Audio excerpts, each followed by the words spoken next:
Hello, in the previous lecture, we were doing sequences, and in today's lecture, we are going to start with the series of complex numbers. One just single advice, whatever you have studied in real analysis regarding series will be applicable directly in the complex analysis. So the point is that I'm going to miss the proofs, and I hope that you're going to see it from your textbooks. So, and I will keep this lecture short and sweet, and I'm going to just revise a little bit of what all tests you've done. And as we go ahead, uh, we're going to see there are some series like let's say Taylor series, Laurent series. So obviously, series is going to play an important role in complex analysis. But without wasting time, let us start. At first, let us start. Okay, so we are going to really work with something called as infinite series here. Okay, so we are going to work with the infinite series. As you are aware that if you are given a sequence Zn of complex numbers if you're given a sequence Zn of complex numbers, then something there is another sort of what you can say. Another sequence which is called as the sequence of partial sum. Just let me write. Just give me a minute. Okay. Okay. So there is something called a sequence of partial sum that is defined using this sequence. So what is sequence of partial sums? Sequence of partial sums. So this is your sequence of partial sum. I equals to 1 to n, and let's say I'm writing zi. So this defines you the sequence of partial sum Sn.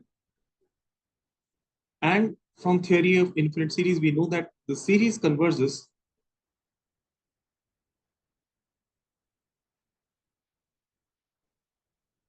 if and only if the sequence of partial sum, I'll write SOPs in short, converges. So if at all the sequence of partial sum converges, that is, if I can write that limit n tends to infinity, Sn is something, that is some real number, let's say S. Here, let's say some complex number in general.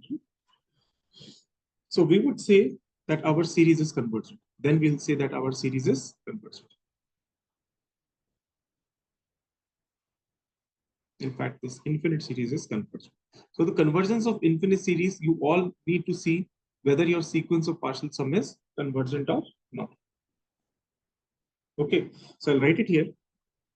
The series summation Zk or Zi is said to be convergent,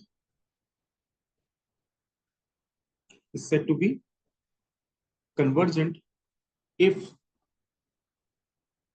it converges to if SOP is converges to some S. So if SOP is, I'm writing limit Sn converges to something. Then we'll say that the summation Zi converges. Otherwise, the series is said to be divergent. Otherwise,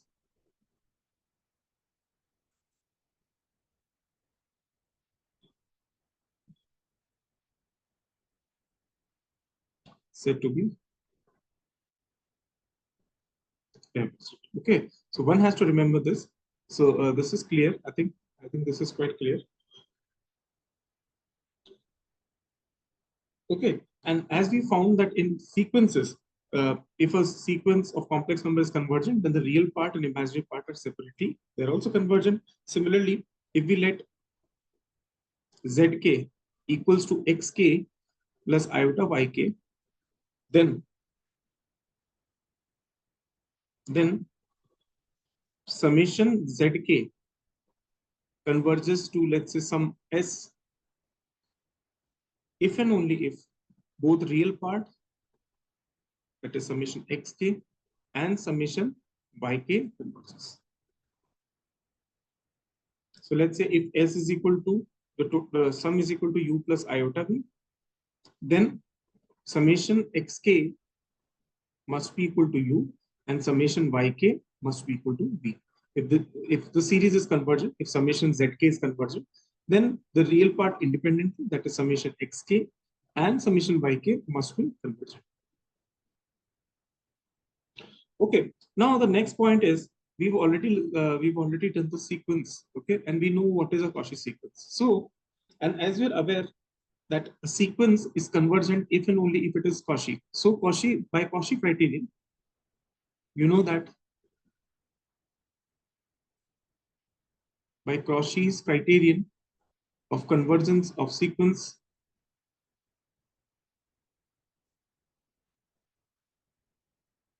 we already know that a sequence is convergent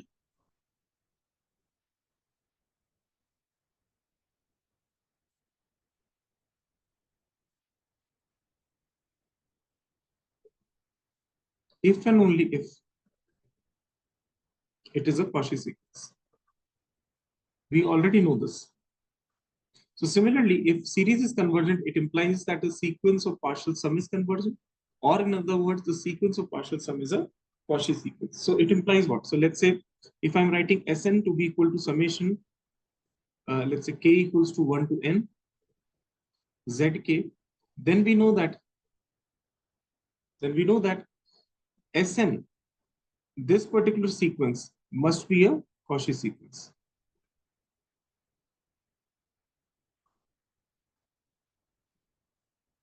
This must be a Cauchy sequence.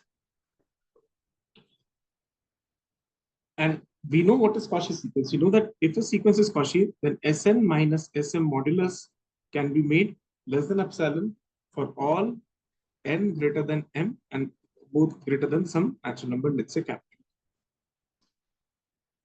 And what does this imply? So Sn is equal to what? So Sn is equal to Z1 plus Z2 plus Z3 dash dash dash some Zm, and then you'll have Zm plus 1, and then you have dash dash dash, and you'll have Zn.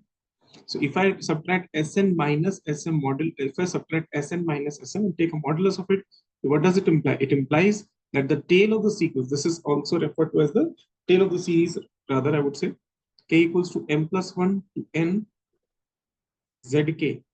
This particular quantity must be less than epsilon for all n greater than m greater than equals to n belongs to natural.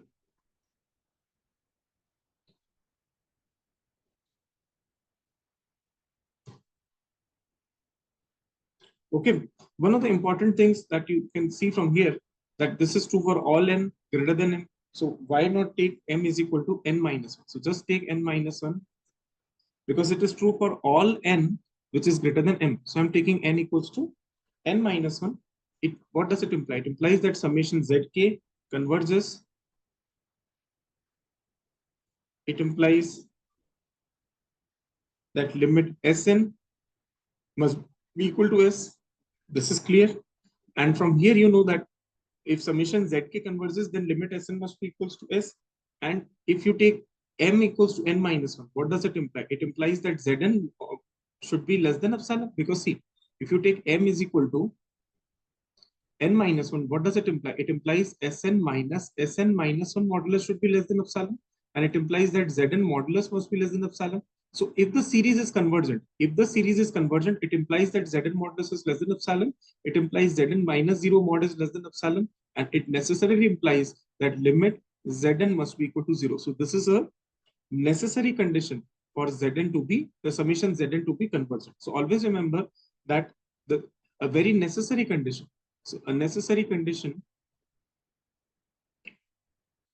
a necessary condition for an infinite series,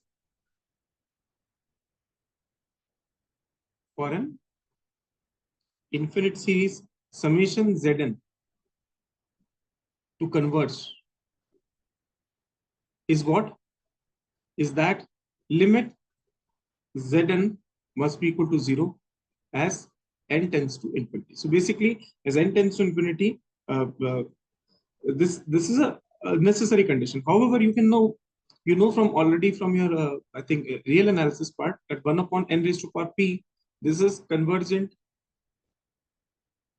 only if p is greater than 1, and if p lies between 0 and equal to even 1, then it diverges. So it, however, understand that this you know already from your real analysis, and probably if you are aware to the series thing, then you already know that summation 1 upon n is a divergent series. So obviously converse is not true. So I'll write converse not true, or you can say that this condition is not sufficient. It is a necessary condition, because you already know that 1 upon n tends to 0, but summation 1 upon n is divergent. So it proves that the converse statement to this particular thing is not true. Okay, so there are different examples that you've already done. For example, you know that you already know that summation minus 1 raised to power minus 1 raised to power n, does it converge or not? See, clearly its limit would be either 1 or plus 1. So its limit would be either 1 if n belongs to some 2k plus 1, sorry, 2k, and if n belongs to 2k plus 1, then it is equal to minus 1. Clearly, the limiting value of an, if I write this as an, this doesn't go towards 0. So clearly, I can write, because this is a necessary condition, clearly this is a divergent series. So this is a necessary condition. So you can check the limit of an. Here, this an is this. So, or zn for that matter. If it is not coming equal to 0, then you can straightway say that the series is divergent. Okay. But if it comes to 0, then you cannot say anything. So basically, it is the condition for necessity. It is not sufficient. It is not sufficient. So I'm not going to go over the proof. You already know that summation, this particular series, probably I've covered in my series lectures. You can see there 1 upon n ki power p is convergent. I have already written only if p is greater than 1. Okay. And it is divergent if p lies between 0 and 1. So this you already know. Please kindly see the books for the proof. Similarly, if you see the algebra part, so algebra, so if summation zk, this particular sum is equal to s, and if you take another series, let's say summation wk, and it is equal to t, then summation zk plus minus wk, this turns towards s plus minus t.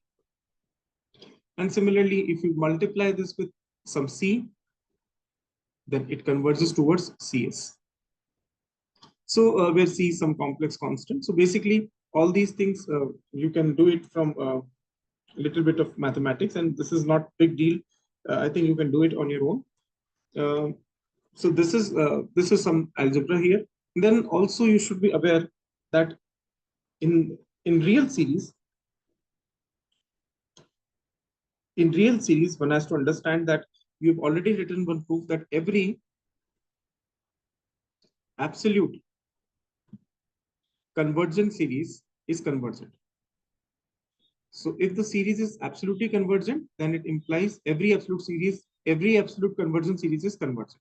And this invokes nothing but only a triangles inequality to prove. So you already know that uh, if I'm saying that, uh, let's say this equivalent I want to draw in complex analysis, so same equivalent can be drawn in the complex analysis also.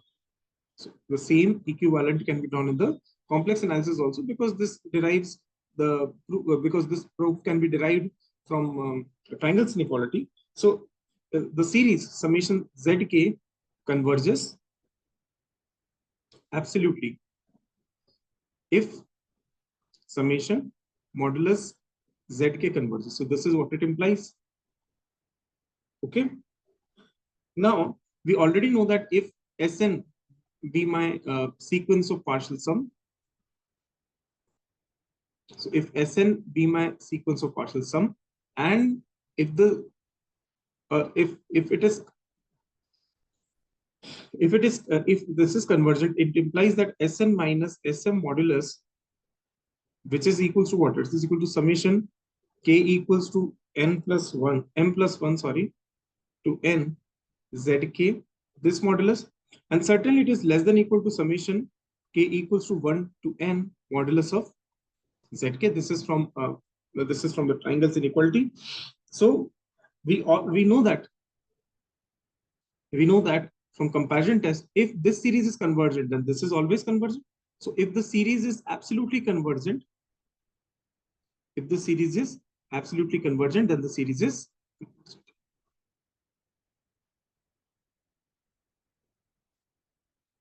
okay. So if every absolute convergent series is convergent. So the similar thing you can do in complex analysis also. In real, already you've done this thing. In real analysis, you already know that every absolute convergence series in R is convergent in R. So similarly, I'm writing that if summation zk converges absolutely, it implies what? It implies summation modulus zk converges.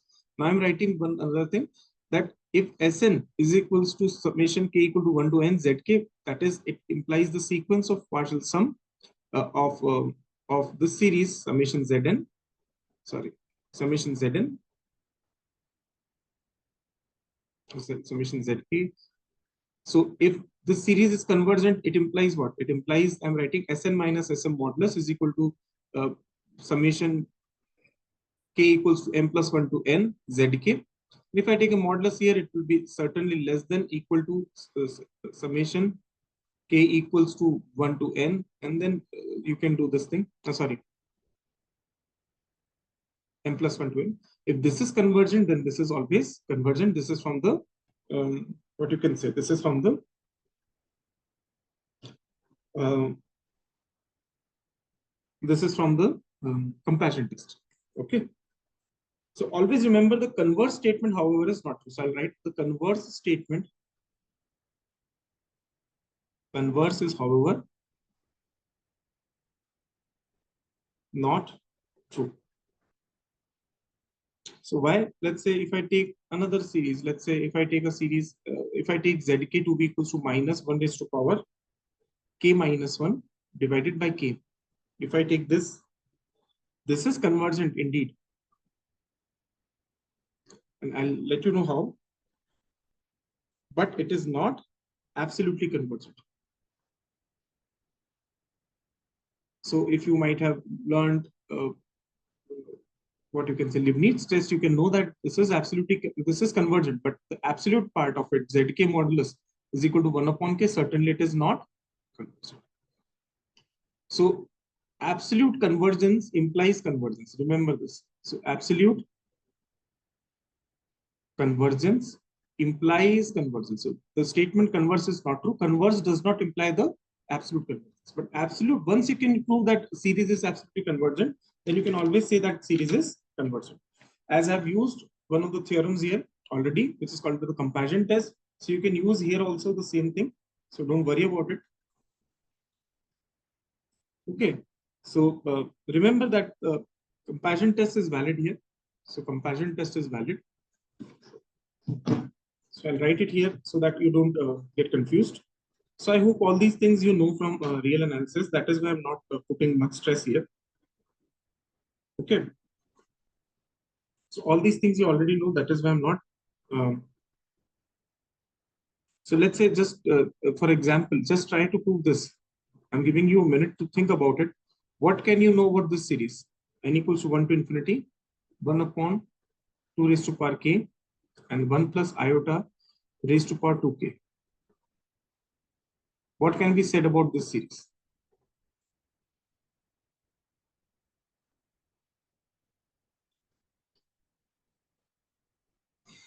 So see, if you want to understand this series, just think what is your zk.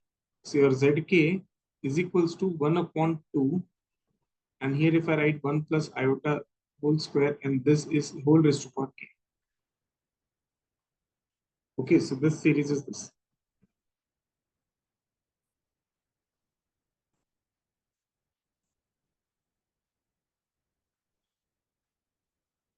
Okay, and just think about this series, whether it is convergent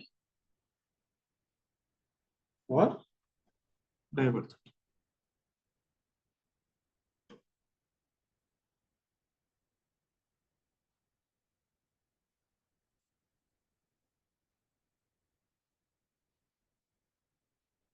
Okay, so clearly, if you take limit k tends to infinity, so this will be 1 plus iota square. If you take square first, and then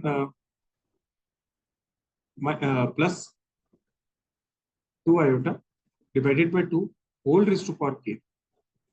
This is how it will be. See, 1 plus iota whole square is 1 plus iota square. So this cancel out because iota square is after all minus 1, and then you will have a 2 iota divided by 2.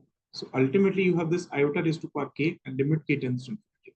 And certainly, I've given you this thing that if k is 0 mod 4, then You know already that the value would be equals to what? Value would be equals to simply 1. So I've written it here. Okay, so I'll write it here. Then the value would be equal to 1. If k is equal to 1 mod 4, the value will be simply iota. If k is equal to 2 mod 4, then the value would be simply minus 1. And if k is equal to 3 mod 4, then the value would be simply minus iota. So you know that clearly this doesn't converge towards 0. So therefore, I can write that the series is convergent, as this series is divergent. So you have to remember the necessary condition for convergence. That is to be kept in mind always. You don't have to forget that. So you have to remember that. Okay, so this is one thing.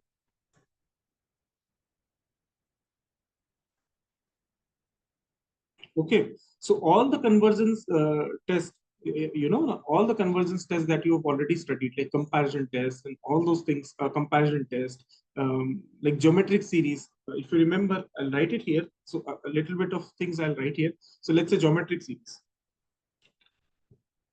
You know about geometric series now. So I think you know from standard 12th also your geometric series, but I'm just going to write it. So all these things, all these comparison tests, geometric series being convergent for mod z less than 1, the results will remain the same. So you don't have to worry about it. So let us say that if z belongs to some complex number such that modulus of z is less than 1, and let us then consider an infinite series that is summation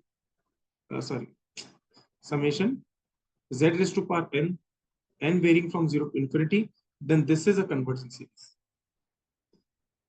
This is a convergent series. In fact, it converges towards 1 upon 1 minus of z.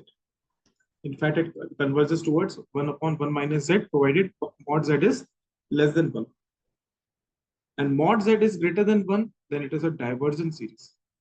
Mod z is greater than 1, then the series is divergent. One has to remember this.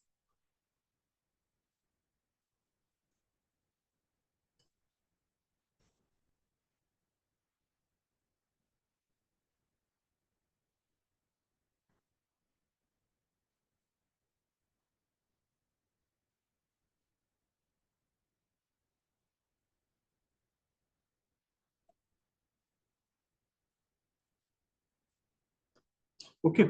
Similarly, because we are studying a complex analysis, so one result you can write that if let summation Zn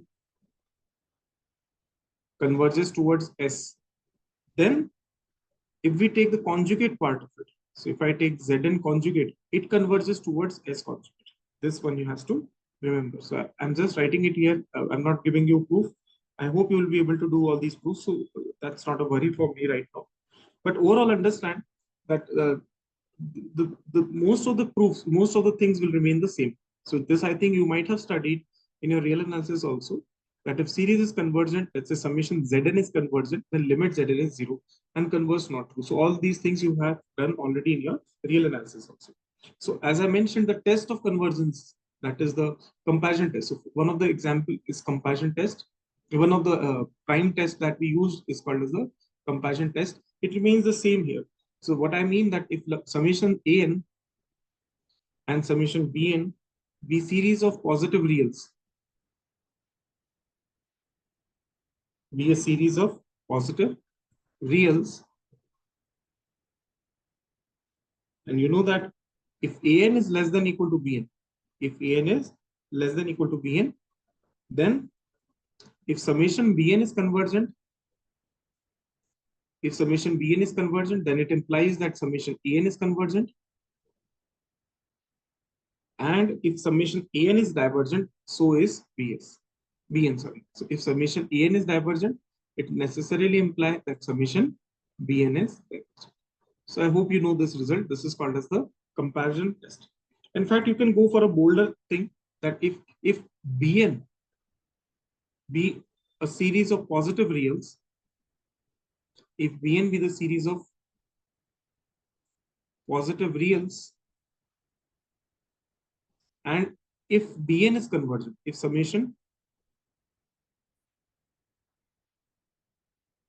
bn is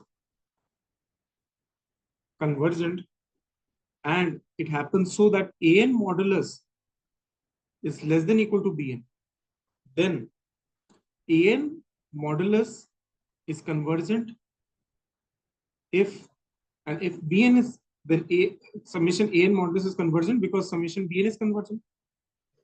So in fact, one can say that an summation an is absolutely convergent, and if summation an is absolutely convergent, it implies that summation an is convergent.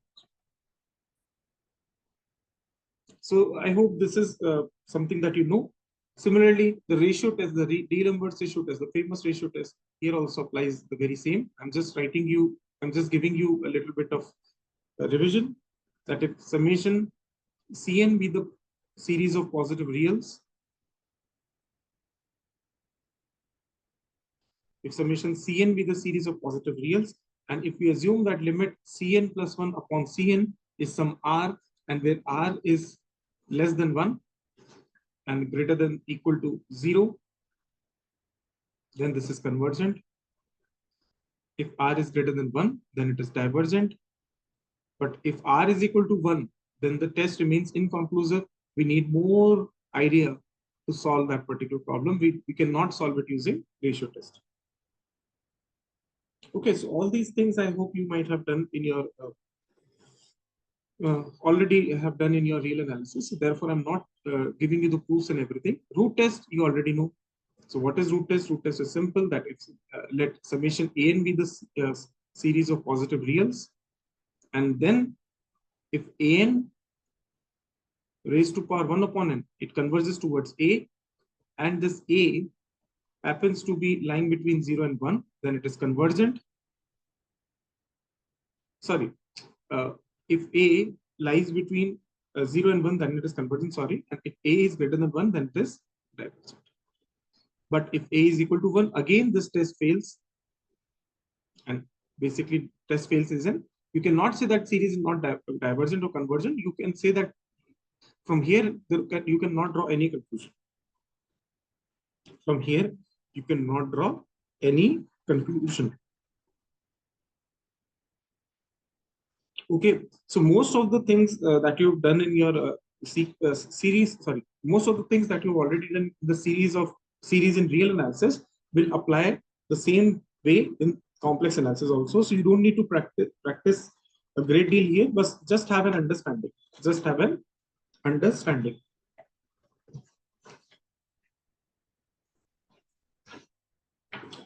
So I hope till now everything is clear to you. I don't think there is any issue with regards to there is any confusion till now with regards to theory or something.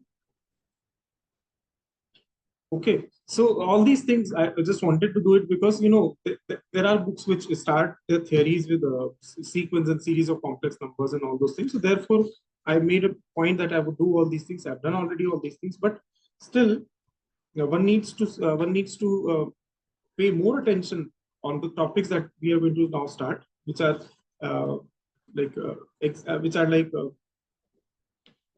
one of them, analytic functions. So now we are going to start something called as analytic function from the next class.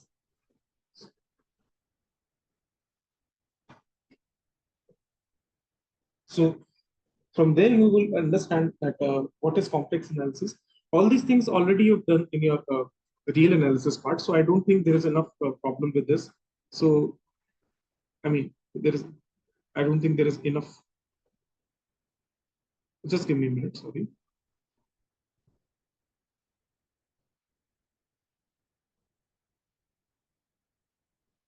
Okay, so I hope to meet you in the next lecture. That is going to be the lecture on analytic function. Till then, I hope you're going to take great care of yourself. Please try to understand all these things are not that difficult. Most of them you'll follow the same pattern as you've done in the real analysis. So series part, I've just wanted to introduce you. I've introduced you. This is uh, a mere introduction. So don't worry about it. We're going to do a few problems. The more important part would be power series, the Taylor series, and the Laurent series. So basically, the test of convergence, or you can say the radius of convergence, all those things will play a great part. And already you might have done the radius of convergence in the series of real numbers. The same way we are going to develop the theory in the complex analysis also. So I hope to meet you in the next lecture, which will be on the analytic functions. Till then, take care. Bye bye.